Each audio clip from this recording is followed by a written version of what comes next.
আল্লাহর নবী বলেন, ইযা উদিআল মাইয়িতু ফি কবরিহি জাআল কুরআনু ইনদা রাসিহি। আল্লাহ রাসূল বলেন, উম্মত, আল্লাহ তাআলা আমার উপর যে কোরআন নাজিল করেছে, যে কোরআনুল কারীম আমি আপনাদের সামনে তেলাওয়াত করলাম, আল্লাহ রাসূল বলেন, এই কোরআনকে যদি তোমরা ভালোবাসো, এই কোরআনকে যদি তোমরা মুহাব্বত করো, এই কোরআন অনুযায়ী যদি তোমাদের জিন্দেগিটাকে পরিচালিত করতে পারো, আল্লাহ রাসূল বলে, উম্মত, তোমরা যখন ইন্তেকাল করবা, এই দুনিয়ার জমিন ছেড়ে যখন তোমরা কবরে চলে যাবা, যখন তোমাদেরকে কবরের মধ্যে শোয়ানো হবে, ওই কবরে তোমার মা, তোমার বাবা, তোমার দাদা, তোমার আত্মীয় স্বজন, তোমার কোনো বন্ধু, কেউ সেই কবরে যেতে পারবে না। ঠিক কিনা বলেন? আল্লাহর নবী বলে, উম্মত, যদি তোমরা দুনিয়ার জমিনে এই কোরআনকে ভালোবাসো, কোরআনকে মুহাব্বত করো, কোরআনের তেলাওয়াত করো, কোরআন অনুযায়ী আমল করো, কোরআন অনুযায়ী যদি জীবনটাকে সাজাও, তোমাকে যখন কবরের মধ্যে শোয়ানো হবে, আল্লাহ নবী বলেন, অন্ধকার কবর, যেখানে নাই কোনো বাতি, নাই কোনো সাথী। ঠিক কিনা বলেন? কবর আমাদেরকে প্রতিদিন ডাকে। আল্লাহ রাসূল বলেন, এ ইয়া বনি আদম, আনা কবরুত তুরাব, আমি কবর হলাম মাটির ঘর। আনা কবরুল গুরফা, আমি কবর হলাম অন্ধকার ঘর। ঠিক কিনা বলেন? আমি কবর মাটির ঘর, আমি কবর অন্ধকার ঘর। এই কবরে তোমরা বাতি ছাড়া এসো না, এই কবরে তোমরা বিছানা ছাড়া এসো না। ঠিক কিনা বলেন? সাহাবায়ে কেরাম এই কথা শোনার পরে আল্লাহ রাসূলকে প্রশ্ন করলেন, ওগো আল্লাহর নবী, কবরের ভিতরে জানালা নাই, দরজা নাই, বাতি নাই, বিছানা নাই, কিভাবে অন্ধকার কবরে থাকবো আমরা? আল্লাহর নবী বলে, উম্মত, ও সাহাবীরা, আমার উম্মতকে বলে দিও, তারা যদি দুনিয়ার জমিনে এই কোরআনকে ভালোবাসে, এই কোরআনকে মুহাব্বত করে, ওই ব্যক্তি ইন্তেকাল করার পরে যখন তাকে কবরের মধ্যে শোয়ানো হবে, ওই অন্ধকার কবরে শোয়ানোর সাথে সাথে আল্লাহর কোরআন তার কবরে যায় হাজির হয়ে যাবে। যেই কোরআনের তেলাওয়াত হয়েছে, এই তেলাওয়াত শোনার পরে কোন ইমানদার মুসলমান মুমিন, যাদের ইমানের পাওয়ার আছে, তারা ঘরে বসে থাকতে পারে না। রাগ করতেছেন? কেন থাকতে পারে না বলবো? এই কারণে থাকতে পারে না, আল্লাহ রাসূল যখন কোরআন পড়তেন, সেই কোরআনের তেলাওয়াত শোনার জন্য মক্কার কাফেররা রাত ৩টায়, কয়টায়? কয়টায়? এই জোরে বলেন, কয়টায়? রাত ৩টায়। আল্লাহ রাসূল যখন বাইতুল্লাহে তাহাজ্জুদে কোরআন পড়তেন, তখন রাত ৩টায় আরামের ঘুম বাদ দিয়ে মক্কার বড় বড় লিডার, ওই আবু জেহেলদের মাথায়, আবুল আহাবদের মাথায় যে বুদ্ধি আছে, ডোনাল্ড ট্রাম্পের মাথায় আর ওদের পায়ের জুতার ধুলি কণার সমানও বুদ্ধি নাই। সেই যোগ্যতা ডোনাল্ড ট্রাম্পের নাই। আবু জেহেলের যে বুদ্ধি ছিল, আবুল আহাব, আবু সুফিয়ান, তারা ছিলেন মক্কার কিং, যাদের কথায় আরবরা উঠতো আর বসতো। ঠিক কিনা বলেন? যাদের সাথে রোম পারস্যরা আইসা বন্ধুত্ব করত, এত বড় বড় লিডার ছিলেন আবু জেহেলরা। ওই আবু জেহেল রাত ৩টার পরে ঘুমাতো না। 0 ডিগ্রি সেলসিয়াস, -0 ডিগ্রি ঠান্ডার ভিতরে ৩টা কম্বল পেঁচিয়ে আবু জেহেল, আবুল আহাবরা রাত ৩টা বাজে আল্লাহ রাসূলের জবানে কোরআন শুনতে চলে যেত। কোথায়? বাইতুল্লাহ। আমরা যে বাইতুল্লাহ শরীফ, মক্কা শরীফ যাই, সেই মক্কা শরীফে খানায় কাবায় বাইতুল্লাহর চত্বরে যেত। তখন তো আর আধুনিক মক্কা ছিল না, ছিল কোনো বিল্ডিং ছিল না, ঘর ছিল না, শুধু মরুভূমি আর মরুভূমি। রাত ৩টা বাজে আবু জেহেলরা আল্লাহ রাসূলের জবানে কোরআন শোনার জন্য রাত ৩টায় চলে যেত। আর তুমি গরু খাওয়া মুসলমান, রাত 10টায় ওয়াজের মাহফিলে আইতে পারো না, তোমার মসজিদে খুঁজে পাওয়া যায় না, তোমাকে কোরআনের মাহফিলে পাওয়া যায় না। তোমাকে কোনো দিনের কাজে পাওয়া যায় না, তোমাকে পাওয়া যায় গাজার আড্ডায় আর চায়ের দোকানে আর দুনিয়াবি গল্পে। ঠিক কিনা বলেন? 3 ঘন্টা বৈশা বৈশা টি-20 দেখতে পারো, ওই সময় কষ্ট লাগে না, ওই সময় আর হাঁটু ব্যথা করে না, আর মসজিদে আইলেই তোমার ব্যথা শুরু হয়ে যায়। ফেরেশতারা এমন পিটান পিটাইবো, জয়েন্টে জয়েন্টে পিটাইবো। কথা কম ধরবে কি ধরবে না? আল্লাহ তাআলা প্রতিটা সেকেন্ড প্রতিটা মিনিটের হিসাব নিবে। এ বান্দা, তোরে যে আমি এত সুন্দর শরীর দেহ দিয়েছিলাম, এই শরীরের মালিক তুই না, এই দেহর মালিক তুই না, এই রুহের মালিক তুই না, চোখের মালিক তুই না, হাত পায়ের মালিক তুই না। কে? আল্লাহ। আল্লাহ তাআলা। তোকে শরীরে শক্তি দিয়েছিলাম যৌবন বয়সে, সেই শক্তি তুই হারাম কাজে ব্যয় করছস, আমার ইবাদত করস না। ঠিক কিনা মুসলমান? আল্লাহ তাআলা হাসরের ময়দানের প্রতিটা মানুষকে ধরবে আর জিজ্ঞাসা করবে, আগে দুনিয়ার জিন্দেগি কোন কাজে ব্যয় করছস?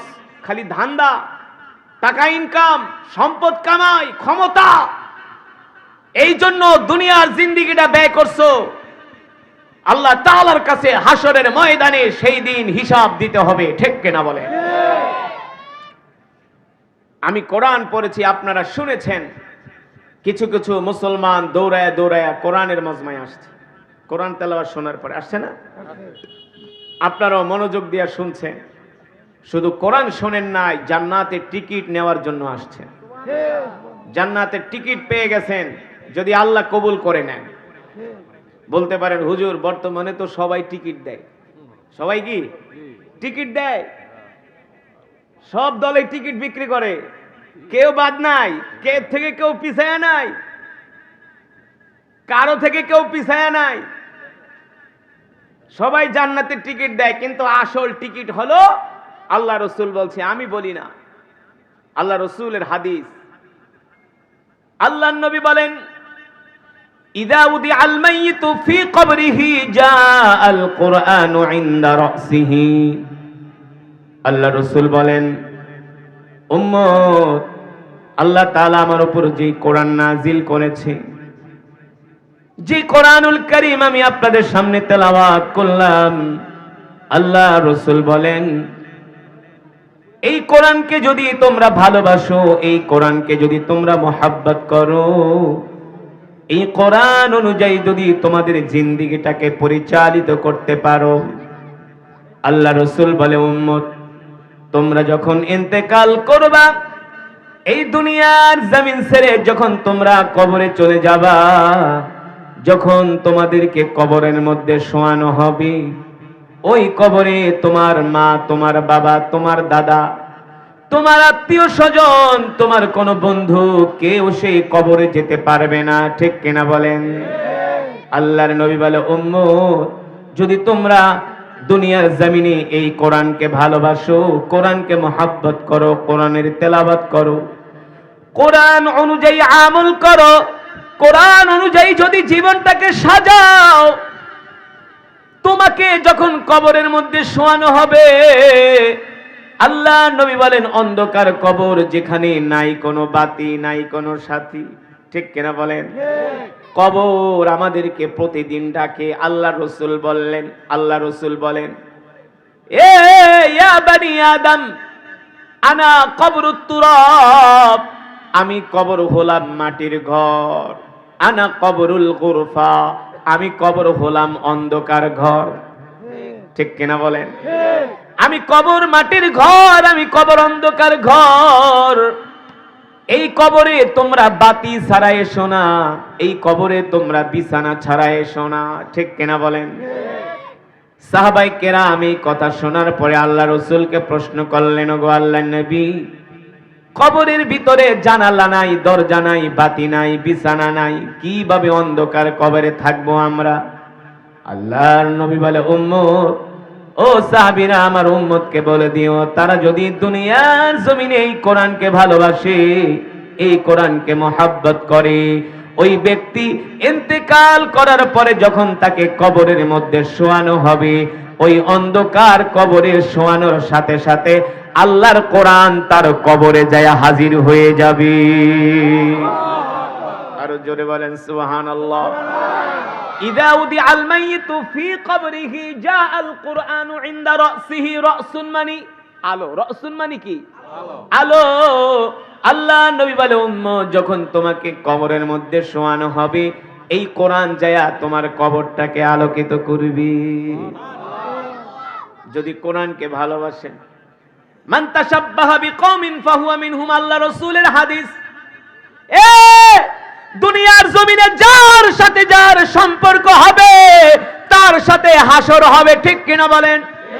তোমার সম্পর্ক থাকে যদি কোনো গায়িকা নায়িকার সাথে, তোমার সম্পর্ক যদি থাকে কোনো খেলোয়াড়ের সাথে, ঠিক কিনা বলেন?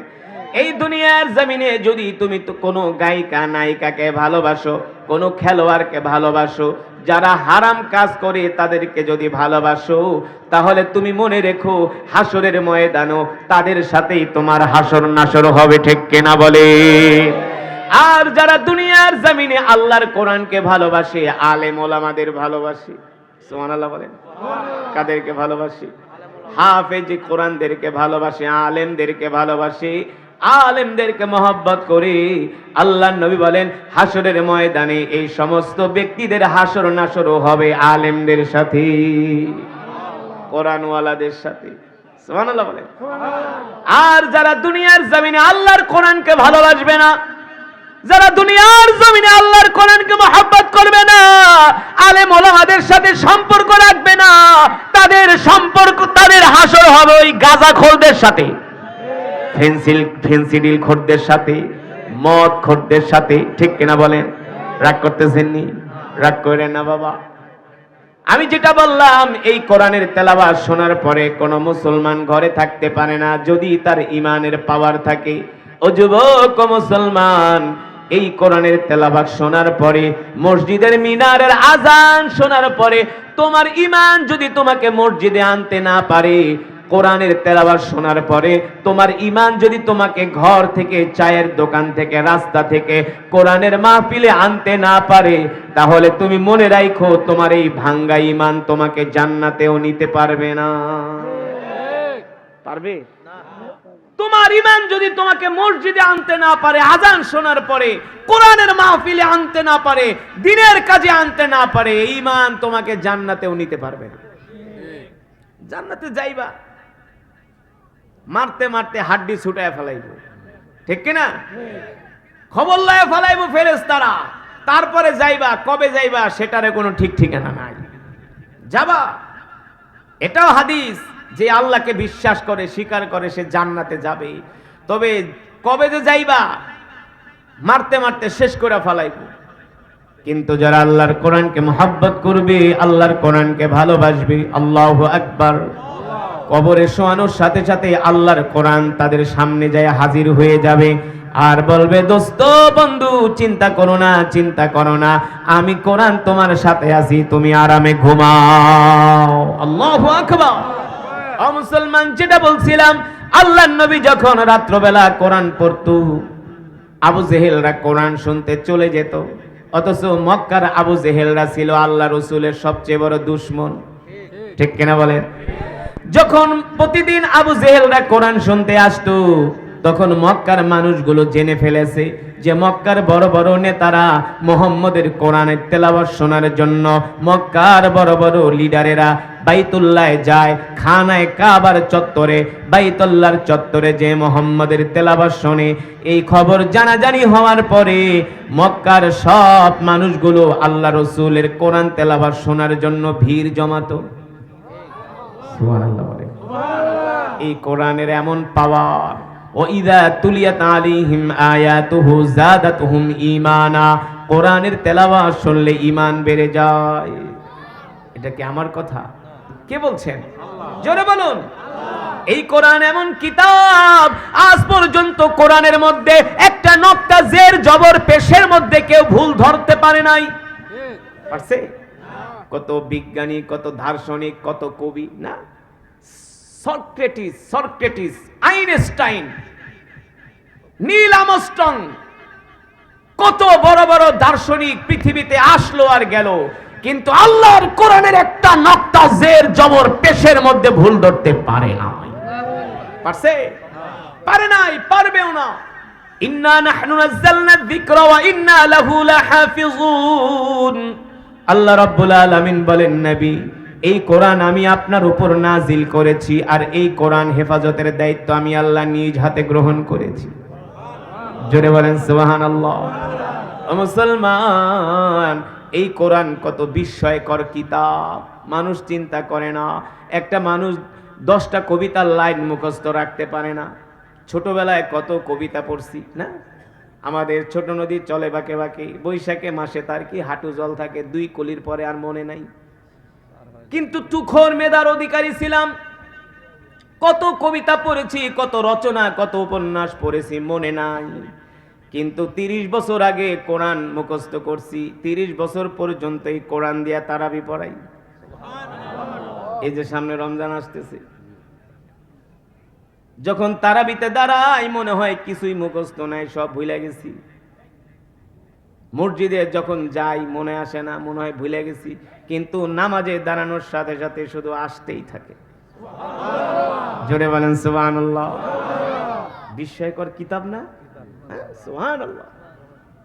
7-8 বছরের বাচ্চারা কোরআন মুখস্থ করে, অথচ তারা একটা কবিতা ভালো করে মুখস্থ করতে পারে না। ঠিক কিনা বলেন? আল্লাহু আকবার। ব্রিটিশরা যখন এই দেশ শাসন করেছিল, ব্রিটিশরা যখন এই ভারতবর্ষ শাসন করেছিল, তারা মুসলমানদের উপরে এমন নির্যাতন করেছিল, প্রত্যেকটা গাছের সাথে আলেমদেরকে ঝুলায় ঝুলায় তারা হত্যা করছে, যাতে করে আলেমরা কোরআনের কথা বলতে না পারে। প্রত্যেকটা গাছের সাথে, লাহোর থেকে করাচি পর্যন্ত এমন কোন গাছ বাকি ছিল না যেই গাছের সাথে আলেমদেরকে ঝুলাইয়া হত্যা করা হয় নাই। একমাত্র অপরাধ হলো তারা যাতে কোরআনের কথা বলতে না পারে। ঠিক কিনা বলে? ও মুসলমান, আপনাদেরকে কিভাবে বুঝাবো, কিভাবে বুঝাইলে আপনারা বুঝবেন? পৃথিবীতে যত ধর্ম আছে, একটা ধর্মেরও কোনো অস্তিত্ব নাই, একটা ধর্মের ধর্মগ্রন্থের ভিতরে কোনো মিল পাবেন না। কিন্তু আমাদের যেই কোরআন, বাংলাদেশের কোরআন, আমেরিকার কোরআন, সৌদি আরবের কোরআন, ইরাকের কোরআন, অস্ট্রেলিয়ার কোরআন, কানাডার কোরআন, সারা পৃথিবীতে ফ্রান্সের কোরআন, জার্মানির কোরআন, সারা পৃথিবীর কোরআনগুলো এক জায়গায় করেন। বাংলাদেশের কোরআনে যেখানে সূরা ফাতিহা লেখা, আমেরিকার কোরআনেও সেখানে সূরা ফাতিহা লেখা। কিন্তু খ্রিস্টানদের ধর্মীয় কিতাব বাইবেলের সাথে একটার সাথে আরেকটার মিল পাবেন না। ঠিক কিনা বলেন? এই যে রমাদান মাস আছে, এক কোরআন দিয়া সারা পৃথিবীতে খতমে তারাবি পড়ানো হয়। ঠিক কিনা বলেন? এই কোরআন এমন এক কিতাব, এই কোরআন এমন এক কিতাব, আল্লাহ রাব্বুল আলামিন বলেন, ওয়া ইযা কুরিআল কুরআনু ফাসতামিউ লাহু ওয়া আনসিতু লাআল্লাকুম তুরহামুন। নবী হে আমার, দুনিয়ার মানুষদেরকে বলে দেন, আমি আল্লাহ আপনার উপর যে কোরআন নাজিল করেছি, এই কোরআনের যখন তেলাওয়াত করা হয়, এই কোরআনের যখন বয়ান করা হয়, আর আমার বান্দারা যখন কোরআনের তেলাওয়াত, কোরআনের বয়ান শোনে, তখন আমি আল্লাহ আসমান থেকে তাদের উপর রহমত নাজিল করি। এই যে আমি কোরআনের তেলাওয়াত বয়ান করতেছি, আপনারা শুনতেছেন, আমাদের উপরে আল্লাহর রহমত নাজিল হচ্ছে। সুবহানাল্লাহ বলেন। খুশি নাকি বেজার? অথচ মুসলমান এই কোরআনের মজমায় আসতে চায় না। ঠিক কিনা বলেন? মুসলমান হাসতে হাসতে জাহান্নামের দিকে যায়, কিন্তু কোরআনের মজমায় আসতে চায় না। অথচ এই কোরআন এমন এক কিতাব, যেই কোরআনের জন্য আল্লাহ রসুল উহুদের ময়দানে দান মোবারক শহীদ করেছেন, আল্লাহ রসুল তায়েফের ময়দানে রক্ত দিয়েছেন। এই কোরআনের জন্য রসুলের সাহাবীরা জীবন দিয়েছে। ঠিক কিনা বলি? এই কোরআনের জন্য রসুলের সাহাবীরা জীবন দিয়েছে। যেটা বলছিলাম, আল্লাহ রসুল যখন বাইতুল্লাহে কোরআন পড়তেন, মক্কার বড় বড় লিডারেরা আল্লাহ রসুলের কোরআন শুনতে আসে। মক্কার সব মানুষগুলো জেনে গেছে, এখন মক্কার আপামর জনতা সব রাত 3টা বাজে বাইতুল্লাহর চত্বরে বসে আল্লাহ রসুলের কোরআন শোনে। এইভাবে মক্কার প্রতিটা মানুষ আল্লাহর কোরআনের তেলাওয়াতের পাগলে তারা পাগল হয়ে যায়। কোরআন তেলাওয়াত শোনার জন্য তারা আকুল হয়ে যায়। কোরআন তেলাওয়াত শোনার জন্য তারা বাইতুল্লাহর চত্বরে আইসা ভিড় জমায়।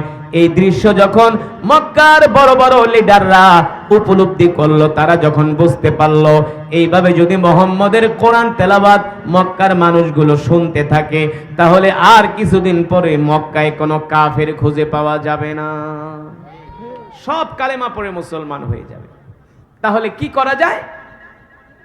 মক্কার কাফেররা দারুন নাদওয়া একটা বৈঠক ডাকলো, এই আবু জেহেলের সভাপতিত্বে যে একটা বৈঠক করা দরকার, যেইভাবে করে মক্কার যুবকরা, মক্কার বৃদ্ধরা, মক্কার নারী পুরুষ সবাই যেভাবে মুহাম্মদের কোরআনের তেলাওয়াতের পাগল হয়ে গেছে, এইভাবে যদি তারা কোরআন শোনে আর কিছুদিন পরে আর মক্কায় কোনো কাফের খুঁজে পাওয়া যাবে না। কি করা যায়? আবুল আহাব, আবু সুফিয়ান, ওলীদ ইবনে মুগিরা। ওলীদ ইবনে মুগিরা ছিল সবচেয়ে বদ স্বভাবের মানুষ, আল্লাহ রসুলের সবচেয়ে বড় দুশমন। এই ওলীদ ইবনে মুগিরা বলল, আবু জেহেল একটা আইন করো, আইন পাশ করো, আগামী কাল থেকে কেউ যদি মুহাম্মদের কোরআন শুনতে যায় তাহলে তার 10 বছরের জেল। কত বছর? 10 বছরের জেল। আর 144 জারি করে দাও কাবার চতুর্পাশে, যাতে কোনো মানুষ আর না আসে। মুহাম্মদের তেলাওয়াত শুনবে তো দূরের কথা, আসলেই 10 বছরের জেল। আর পুরো 144 জারি করো, কেউ যাতে আশেপাশেও না আসে, আসলেই ধরে তারে জেলখানায় ঢুকানো হবে। মুসলমান, আল্লাহ রসুলের সাহাবীরা আল্লাহ রসুলের জবানে কোরআন শুনতে যেতেন রাত গভীরে লুকিয়ে লুকিয়ে, কারণ কাফেরদের ভয়ে যেতে পারতেন না। কাফেররা আল্লাহ রসুলের সাহাবীদেরকে দেখলেই তারা শারীরিক নির্যাতন করত, যে মুহাম্মদের কোরআন কেন শুনতে যাও? আজকে আমরা সেই রসুলের উম্মত হইয়া আজকে আমরা নামাজও পড়ি না, কোরআনও পড়ি না, ঠিক কিনা বলে? বাংলাদেশের মানুষের সবচেয়ে বড় লজ্জাকর দুঃখের বিষয় হলো বাংলাদেশের 100-র ভিতরে 97% মুসলমান কোরআন পড়তে পারে না, জীবনেও কোনোদিন কোরআন পড়ে না, কোরআন নিয়েও বসে না, কোরআন ধইরাও দেখে না। অথচ এই কোরআন এমন এক কিতাব, তলাবুল ইলমি ফরিদাতুন আলা কুল্লি মুসলিম, কোরআন শিক্ষা করা প্রত্যেকটা মুসলমানের উপর ফরজ, ঠিক কিনা বলেন?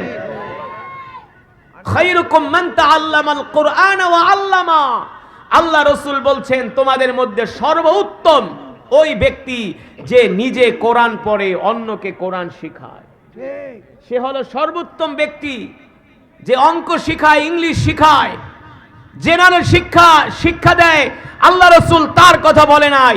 আল্লাহ রাসূল বলছে যে কোরআন শিখে এবং অন্যকে শিক্ষা দেয়, সে হলো সর্বোত্তম ব্যক্তি।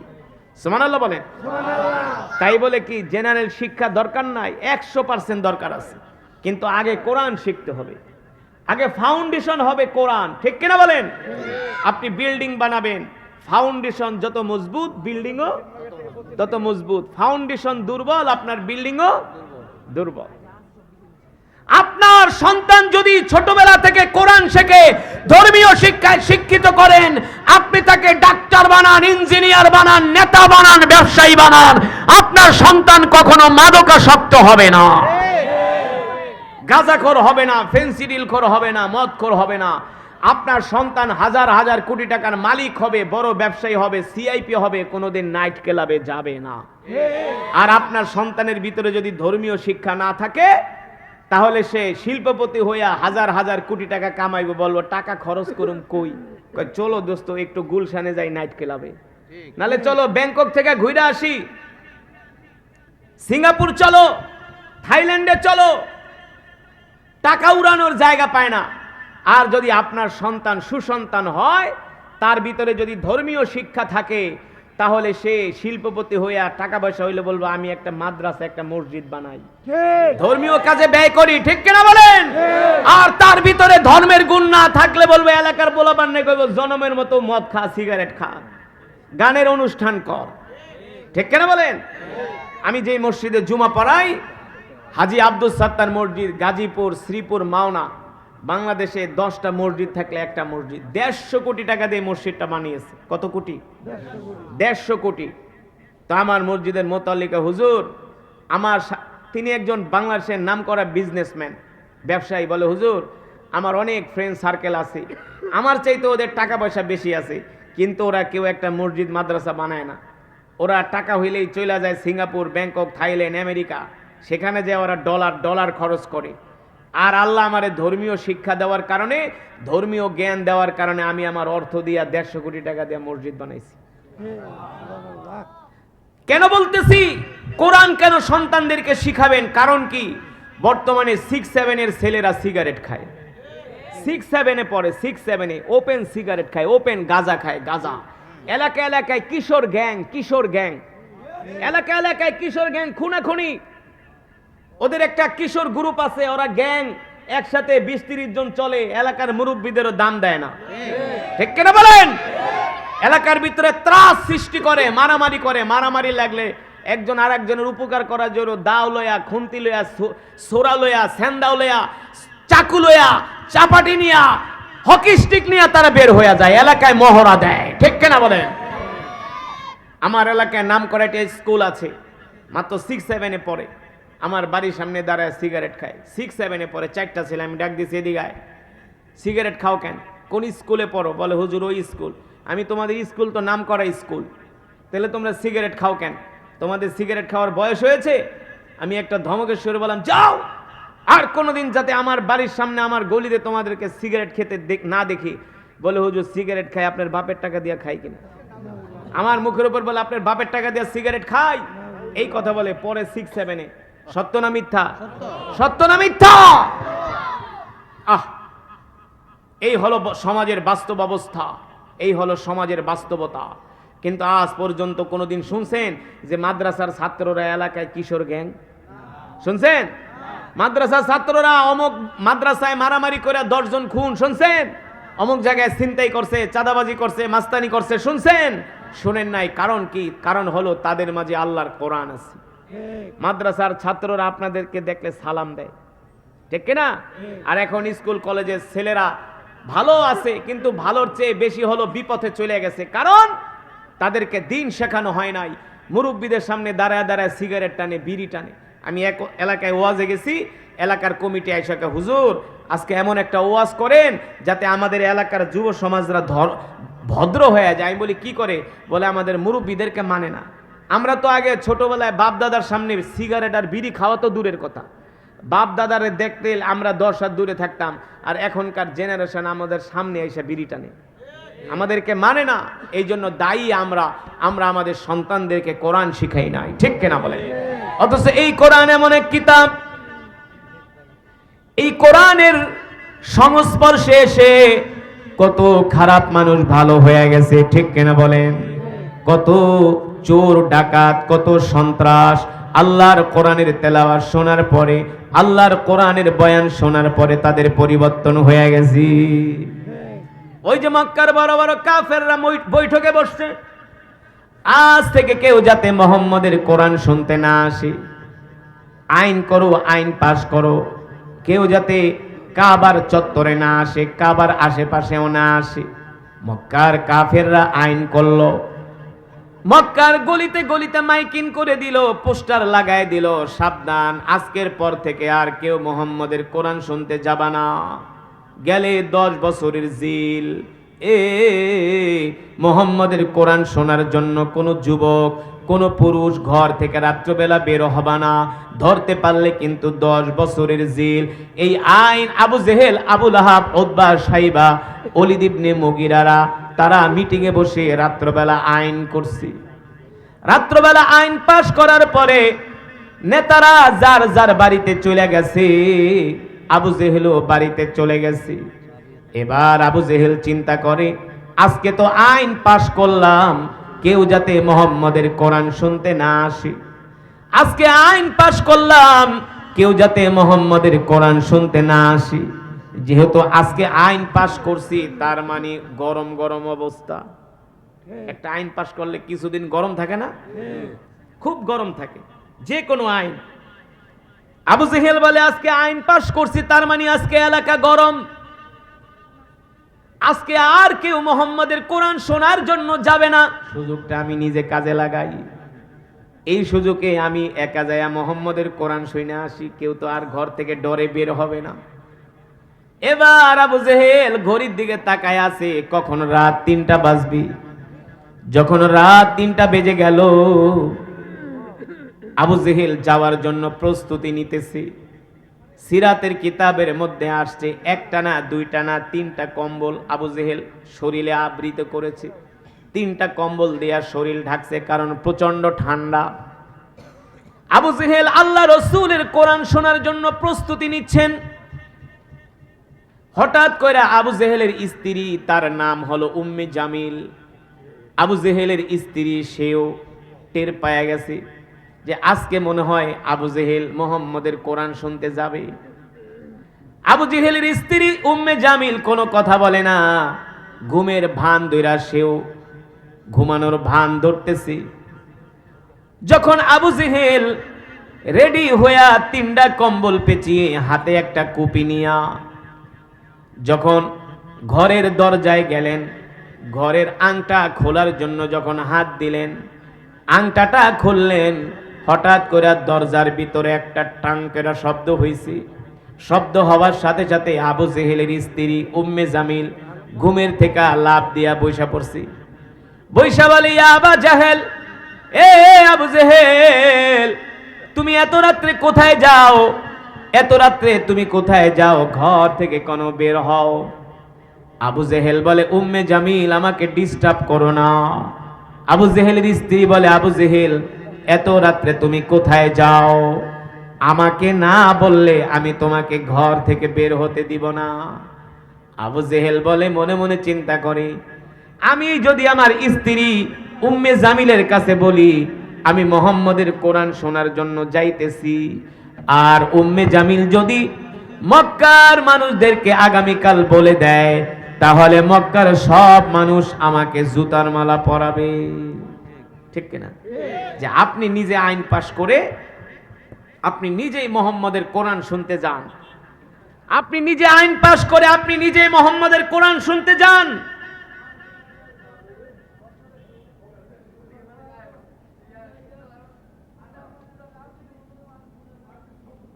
তার মানে নেতা হওয়ার যোগ্যতা আপনার নাই। আবু জেহেল বলে, না, স্ত্রীরা বলাই যাবে না, কারণ মহিলাদের পেটে কিন্তু কথা থাকে না, জানেননি? মহিলাদের পেটে কথা থাকে না। তারা 3-4 বান্ধবী এক জায়গায় বইলে সেই 24 বছর আগের ঘটনা সব কয়া দেয়। মহিলারা একটু আবেগ প্রবণ। তা আবু জেহেল তো বুদ্ধিমান মানুষ, কয় তুমি আমার স্ত্রী হইতে পারো, তোমাকে যদি আমি বলি যে আমি মুহাম্মদের কোরআন শুনতে যেতেছি, তাহলে তুমি সকালবেলা উঠা পুরা সার্কুলার দিয়ে দিবা, আর মক্কার মানুষ আমারে পিটাইব, এই কথা তোমাকে বলা যাবে না। উম্মে জামিল বলে, আবু জেহেল কোথায় যাইবা বলো। আবু জেহেলকে, ধর বেটি চুপ থাক, কই যাবো, তোর কাছে কই তুইব নাকি? না, এত সোজা নাকি? কোথায় যাবা না বললে আমি তোমাকে ঘর থেকে বের হতে দিব না। নাসর বান্দা উম্মে জামিল তাকে ঘর থেকে বের হতে দিবেই না, আবু জেহেলের স্ত্রী। এবার আবু জেহেল রাগ করে কয়, বেটি একটা ভালো কাজে যাইতেছি, বাধা দিস না। কি কাজে? কথা বলে না। কি কাজে? কোরআন শোনা ভালো কাজ না? এর চেয়ে আর ভালো কাজ আছে? আসলেই তো ভালো কাজে যাচ্ছে। বলে, উম্মে জামিল ডিস্টার্ব করো না, ডোন্ট ডিস্টার্ব মি, আমাকে যেতে দাও, আমার জন্য গেট খুলে দাও, গেট ওপেন করে দাও, আমি যাব। কোথায়? কয় ভালো কাজে। উম্মে জামিলকে, আমাকে বলো কোন ভালো কাজে যাবা? আবু জেহেল বারবার বলে, ভালো কাজে যাব। উম্মে জামিল কয়, আবু জেহেল, তোমার সাথে আজকে আমি 40 বছর ধরে সংসার করি, তোমাকে আমি ভালো করে চিনি, তুমি কোন টাইপের লোক, তুমি কোন টাইপের লোক। কারণ তোমার মতো ছেঁচড়া মানুষ মক্কায় একজনও নাই। তুমি দোকানে বাকি খাইয়া টাকা দাও না, দোকানে বাকি খাইয়া টাকা দাও না, বিচার করে ঘুষ খাও, ক্ষমতার প্রভাব খাটায়া এলাকার মানুষের থেকে চান্দা খাও, বিচার করে ঘুষ খাও, দোকানে বাকি খাও, মানুষের থেকে কিছু আনলে বাকি আনলে সেই টাকা তুমি দাও না। আবু জেহিল্লায় একটা উট একটা ঘোড়া কিনছিল বাজারে যায়। কি কিনছিল? ঘোড়া কিনছিল। আবু জেহেল একটা ঘোড়া কিনছিল, বাজারে গেছে, আশারা গোত্রের একজন লোক ইয়ামেন থেকে আসছে ঘোড়া বিক্রি করার জন্য, লাল একটা ঘোড়া। তো আবু জেহেলের এই ঘোড়াটা দেখে খুব পছন্দ হয়েছে। আবু জেহেলকে এইদিকে আসো, ঘোড়া বেচবা? বলে হ্যাঁ। কত দিরহাম? বলে 100 দিরহাম। বলে আমাকে দাও, আরো 10 দিরহাম বেশি দিব, তবে টাকা পাইবা 3 দিন পর। কয়দিন? 3 দিন। কত বড়! আচ্ছা, করে করে। এবার উম্মে জামিল বলে, আবু জেহেল বলো কোথায় যাবা? আবু জেহেল বলে, উম্মে জামিল, ও যেটা বলছিলাম, আসলে বয়ানের মাঝখানে একটু স্লোগান টোলাগান হইলে আবার বয়ানের ছন্দপতন হয়। যাই হোক, তা আবু জেহেল একটা ঘোড়া কিনে এনেছিল বলছিলাম। হ্যাঁ, ইয়ামেন থেকে এই লোকটা ঘোড়া বেচতে আসছে। তা আবু জেহেলের খুব পছন্দ হয়েছে। আবু জেহেল বলে, ঘোড়ার দাম এত, তোমাকে আরো 10 দিরহাম বেশি দিব, টাকা পাইবা 3 দিন পর। আরে বেটায় মাল বেচতে আইছে, নগদ টাকায় মাল বিক্রি করবে, ঠিক না? বলে 3 দিন পর। এখন লোকটা তো পড়ে গেছে বিপদে, কয় নেতারা যদি না দেয় তাহলে তো বিপদ আছে না? কিছু মানুষের কাছে মাল বিক্রি করলেও বিপদ, না করলেও কি? বেটা তুই আমারে মাল দেস নাই, তোর খবর আছে, আর দিলে ওকে টাকা পাবি 3 দিন পর। তো বহু ঝামেলা দিছে। এবার মাল নেওয়ার পরে 3 দিন পরে ওই লোক গিয়েছে আবু জেহেলের বাড়িতে। আবু জেহেল, আমার ঘোড়ার টাকা দাও। কিসের টাকা? কিসের টাকা? ঘোড়া আনছো? গেলি একদম থাপড়ামো, এলাকা সারা করো, ইয়ামেন থেকে আসছো, ইয়ামেনে যা, কিসের তোরে টাকা দিব? যা। দেয় না। লোকটা মক্কার ধারে ধারে যায়, নেতাগো পিছনে পিছনে ঘুরে, ভাই আবু জেহেলের থেকে আমার ঘোড়ার টাকাটা উদ্ধার করে দেন। গেছে আবু লাহাবের কাছে, আবু সুফিয়ানের কাছে, কয় মিয়া তুমি এমন লোকের কাছে ঘোড়া বেচছো, তুমি টাকা পাইবা তো দূরের কথা, তুমি যে হাইটা জুতা ক্ষয় করবা, এই জুতার তলায় শেষ হয়ে যাবো, টাকা উঠাইতে পারবা না। আছেন এমন মানুষ? এলাকায় বাকি খায়, দোকানদারে টাকা দেয় না, আইসা একটা সিগারেট দে, খায়া জায়গা, টাকা কয় টাকা দিমনে দিমনে, চা খায়, টাকা দেয় না। গরিব মানুষ কিছু বলতেও পারে না, ঠিক কিনা বলেন? বাস্তব নাকি অবাস্তব? এগুলো মানুষের উপরে জুলুম, ঠিক কিনা বলেন? আল্লাহ জুলুম করাকে পছন্দ করে না। আয-যুলমু যুলুমাতু ইয়াউমাল কিয়ামা। যারা এই জমিনে মানুষের উপর জুলুম করবে, এই জুলুম হাসরের ময়দানে অন্ধকার হয়ে দেখা দিবে। এবার ওই লোক ঘোড়ার টাকা উঠাইতে পারে না, মক্কার বড় বড় নেতাদের কাছে যায়, কয় মিয়া তুমি আর লোক পাইলা না, আবু জেহেলের কাছে ঘোড়া বেচছো, এই টাকা তোমার উঠায় আর ইয়ামান যাওয়ান লাগবো না, তুমি মক্কাই থেকে যাও, এই টাকা উঠাইতে পারবা না, তোমার ইয়ামানও যাওয়ার দরকার নাই। এবার একদিন ওই লোক যখন বাইতুল্লাহ গেলেন, মক্কার বড় বড় নেতারা বাইতুল্লাহ বৈশা মিটিং করতেছে, আর ওই ঘোড়া বিক্রেতা ইয়ামেনের লোক তিনি গেলেন মক্কার বড় বড় লিডারদের কাছে। সেই মাজমার মধ্যে আবু সুফিয়ান, আবু লাহাবদের মতো বড় বড় নেতারা যে বলে, মক্কার বড় বড় নেতারা, আপনারা আমাকে আবু জেহেলের থেকে আমাদের ঘোড়ার পয়সাটা উদ্ধার করে দেন। এবার মক্কার বড় বড় নেতারা বলল, শোনো, আমাদের পিছনে তুমি 1 বছর কা 1 মাস কা কিয়ামত পর্যন্ত আমাদের পিছনে ঘুরলে আবু জেহেলের থেকে আমরা তোমাকে টাকা উদ্ধার করে দিতে পারবো না। তবে ওই যে মসজিদের কোনায় বসা একটা লোক ইবাদত করতেছে, ওই যুবকের কাছে যাও, দেখবা তিনি আবু জেহেলের থেকে তোমার ঘোড়ার টাকা উদ্ধার করে দিবি। জোরে বলেন সুবহানাল্লাহ। সেই ব্যক্তি ছিলেন আমাদের নবী রাহমাতুল লিল। জোরে বলেন আল্লাহু আকবার। আল্লাহর রাসূল বাইতুল্লাহ ইবাদত করতেছে, আর মক্কার বড় বড় লিডাররা দেখাইছে, ওই যে মুহাম্মাদের কাছে যাও, একমাত্র মুহাম্মদকে আবু জেহেল ভয় পায়, এছাড়া আর কাউকে ভয়। এবার ওই লোকটা আল্লাহ রাসূলের কাছে গেলেন, যে বললেন, আপনি আমাকে আবু জেহেলের কাছে আমি একটা ঘোড়া বিক্রি করেছি, আমার ঘোড়ার টাকা দেয় না, আপনি একটু আমাকে ঘোড়ার টাকা উদ্ধার করে দেন। এবার আল্লাহ রাসূল মুস্কি হাসি দিয়ে বলে, চলেন, চলো, তোমার ঘোড়ার টাকা আমি আবু জেহেলের থেকে উদ্ধার করে দিব। আল্লাহ রাসূল ওই ব্যক্তিকে সাথে নিয়ে আবু জেহেলের বাড়ির দিকে রওনা দিয়েছে। আর মক্কার বড় বড় নেতারা একজন যুবকরে ডাক দিয়ে বলে, এদিকে আসো, তুমিও মুহাম্মদের পিছনে পিছনে যাবা, আমরা এই টাকা আদায় করার জন্য এত বিচার করলাম, এত সাল্লিশ ডাকলাম, এত বৈঠক করলাম, এত রিকোয়েস্ট করলাম, আবু জেহেল কোনোভাবে ঘোড়ার টাকা দিতে চায় না। আমাদের কথা আবু জেহেল মানে না, আমাদের বিচারের রায় মানে না, আমাদেরকে অপদস্থ করেছে, অপমান করেছে। যদি কোনো ব্যক্তি একটা বিচার করে দেয়, যদি কোনো বড় সমাজের পার্সন বিচার করে দেয়, তার বিচার যদি না মানে এটা তাকে অপমান করার শামিল, ঠিক না? এলাকার মুরব্বীরা যদি একটা বিচার করে দেয়, সেই বিচার যদি সে না মানে, এলাকার একজন লোক একটা অপরাধ করলো, বিচার করে দিল, সেই বিচারের রায় না মানা মুরব্বীদেরকে অপমান করা, নেতাদেরকে অপমান করা, ঠিক কিনা বলেন? মক্কার বড় বড় নেতারা বলেন, আমরা এত সুন্দর করে বিচার করলাম, আমাদের কোনো বিচার আবু জেহেল মানে না, তার মানে আমাদেরকে অপমান করলো। ঠিক আছে, এবার মোহাম্মদের কাছে পাঠিয়েছি, দেখি মোহাম্মদ কি করে। তবে একজন যুবককে ডাক দিয়া বলে, তুমি মোহাম্মদের পিছনে পিছনে যাবা, দেখবা মোহাম্মদের সাথে আবু জেহেল কি ব্যবহার করে, মোহাম্মদের টাকায় কথায় ঘোড়ার টাকা দেয় কিনা, পাওনা টাকা দেয় কিনা, মোহাম্মদের পিছনে পিছনে যাবা। এবার আল্লাহর নবী, বিশ্ব নবী রাহমাতুল্লিল আলামিন ওই ঘোড়ার লোকটাকে নিয়ে, ঘোড়ার মালিককে নিয়ে আবু জেহেলের বাড়ির দিকে যাচ্ছেন। আবু জেহেলের বাড়ির দিকে যাচ্ছেন, আবু জেহেলের বাড়ির দরজার সামনে দাঁড়িয়ে আল্লাহ রাসূল ডাক দিলেন, ইয়া আবু জেহেল তাআলা, এদিকে আসো। আবু জেহেল ঘরের মধ্যে ছিলেন। আল্লাহ রসুলের এক ধমক শুনে আবু জেহেল কাঁপতে কাঁপতে আল্লাহ রসুলের সামনে এসে হাজির হলেন। জোরে বলেন সুবহানাল্লাহ।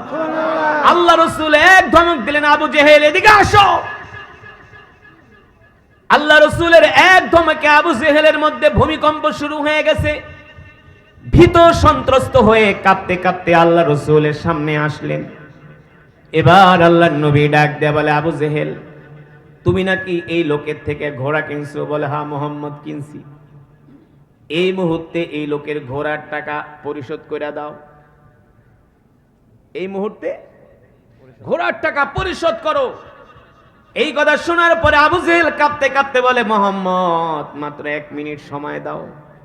কয় মিনিট? 1 মিনিট। আমি ঘরে যাব আর টাকাটা আনবো, তার হাতে দিব, এতটুকুন সময় দাও। আল্লাহু আকবার, জোরে বলেন আল্লাহু আকবার। এই কথা বলে আবু জেহেল কাঁপতে কাঁপতে ঘরে ঢুকে গেলেন। আবু জেহেলের স্ত্রীর কাছে যায় উম্মে জামিলের কাছে বলে, তাড়াতাড়ি করে ঘোড়ার টাকা দাও। উম্মে জামিল বলে, এত ভয় পাইতেছো কে? বলে, মোহাম্মদে আইছি, ঘোড়ার টাকা না দিলে আমার খবর আছে। উম্মে জামিল বলে, আমি আগে না বলছিলাম তুমি এত ছেঁচড়ামি টেচড়ামি করো না, এগুলা ভালো স্বভাব না, ঠিক কিনা বলে? এখন তো টাকা তোমাকে ঠিকই দিতে হলো।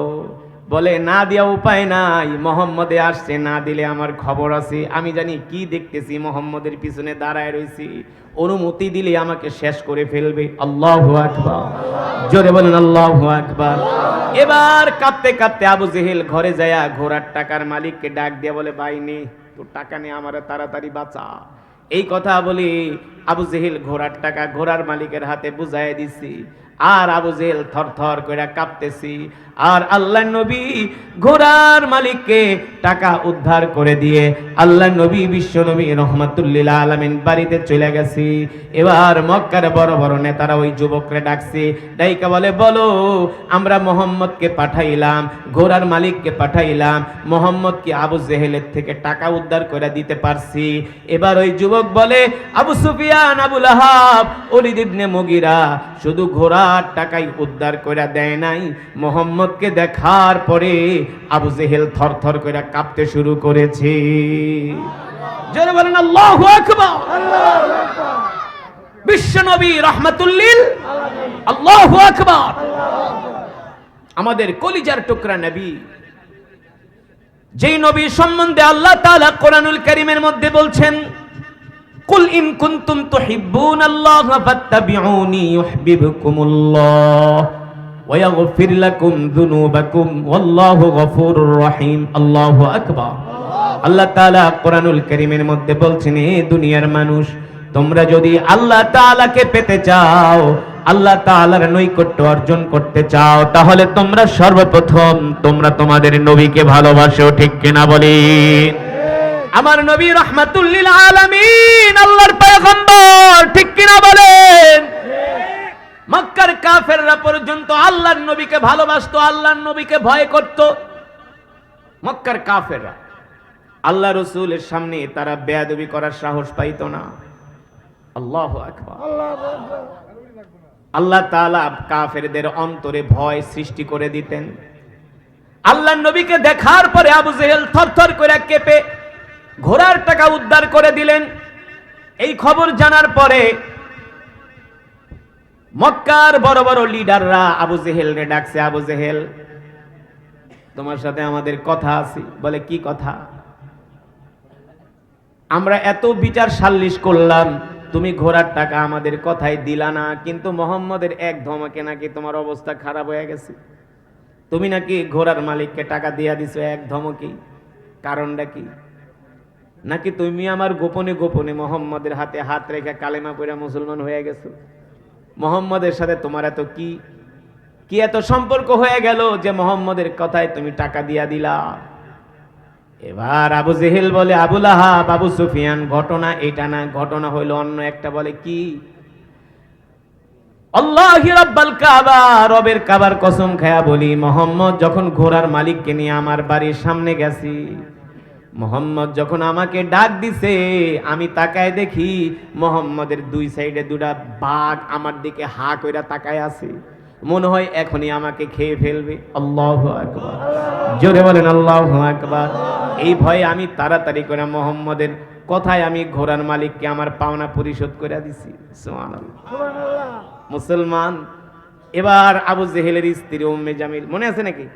বলতেছে, তুমি ঘোড়ার টাকাই দাও না, তুমি ছেঁচড়া মানুষ, তুমি রাত 3টা বাজে কোথায় যাবা? বলে, বেটি জ্বালাজালি করিস না, ভালো কাজে যাব। কোন কাজে যাবা? বলে, এই কথা যদি আমি তোমাকে বলি তাহলে তুমি মক্কার মানুষদের কাছে বলে দিবা। আবু জেহেলের স্ত্রী বলে, না বলবো না, বলবো না। বলো বলো কোথায় যাবা? বলে, শোনো, এই কথা তুমি কারো কাছে বলো না। বলে, বলো। বলে, শোনো, মুহাম্মদের কোরআনের তেলাওয়াত আমার কাছে এত ভালো লাগে, মুহাম্মদের কোরআন শুনলে আমি দিলের মধ্যে শান্তি পাই, মুহাম্মদের কোরআন না শুনলে আমার ভালো লাগে না।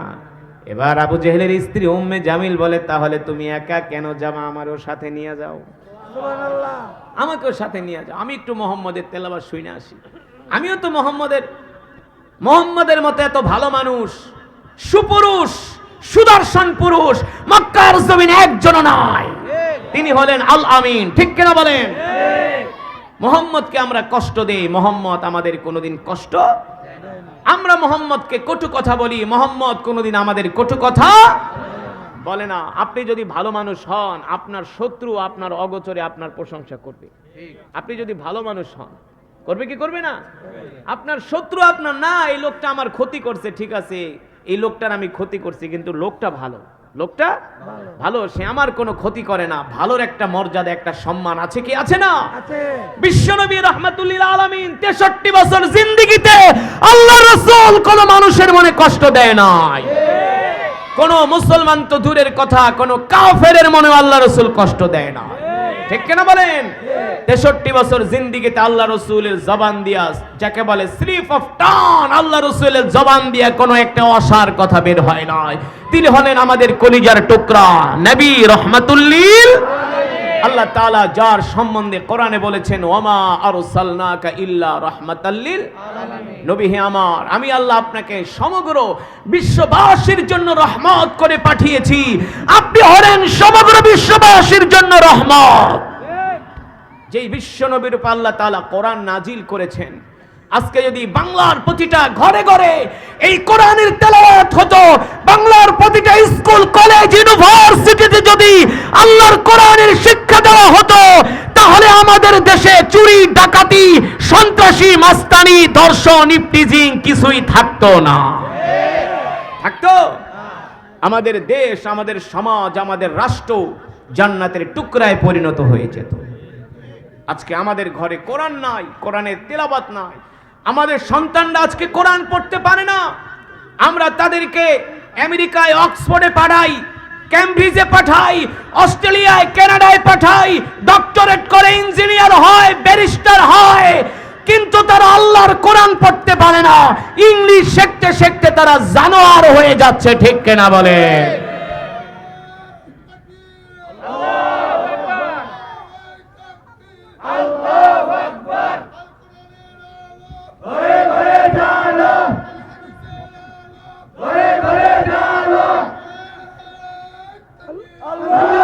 এমন হাজার হাজার প্রমাণ দিতে পারবো, হাজার হাজার। ছেলে আমেরিকায় থাকে, সফটওয়্যার ইঞ্জিনিয়ার, ছেলে আমেরিকায় থাকে, অনেক বড় চাকরি করে, মাসে 15 থেকে 20 লক্ষ টাকা ইনকাম করে, কিন্তু বাপ বাংলাদেশে থাকে, বাবার কোনো খবর নেয় না, বাবা যায় বৃদ্ধাশ্রমে থাকে, ঠিক কিনা বলুন? জাহাঙ্গীরনগর ইউনিভার্সিটির একজন অধ্যাপক শেষ বয়সে এসে তার জীবন কাটাতে হয়েছে বৃদ্ধাশ্রমে। তার শেষ বয়স কাটাতে হয়েছে বৃদ্ধাশ্রমে। এমন অনেক বড় বড় সরকারি চাকরিজীবীদের দেখেছি, রিটায়ার্ড করার পরে ছেলে আমেরিকায়, মেয়ে অস্ট্রেলিয়ায়, আর এক ছেলে কানাডায়, তারা প্রবাসে থাকে। মা মরে গিয়েছে, বাবা একা, বাবার কোনো খবর নেয় না, বাবা বৃদ্ধাশ্রমে পচে পচে তারপরে বাবা মরে, ঠিক কিনা বলে? কিন্তু এমন কোন প্রমাণ দেখাতে পারবেন না যে এই সন্তান আল্লাহর কোরআন শিখেছে, আল্লাহর দ্বীন শিখেছে, যার মধ্যে ধার্মিকতা আছে, কোরআনের শিক্ষা আছে, দ্বীনের শিক্ষা আছে, ন্যূনতম 5 ওয়াক্ত নামাজ পড়ে, ওই সন্তানরা কখনো মা বাবার সাথে বেয়াদবি করে না। কথা কন, করে? মা বাবার সাথে বেয়াদবি তো দূরের কথা, ওই সন্তানরা সমাজের মুরব্বীদের সাথেও বেয়াদবি করে না, বড়দের সাথে বেয়াদবি করে না। যারা 5 ওয়াক্ত নামাজ পড়ে, অথচ তারা কলেজ ইউনিভার্সিটিতে পড়েছে, অথচ তারা কোরআন শিখার কারণে, দ্বীন শিখার কারণে, আলেম ওলামাদের সাথে থাকার কারণে, দাওয়াত ও তাবলীগের সোহবতে থাকার কারণে এই যে বুয়েটে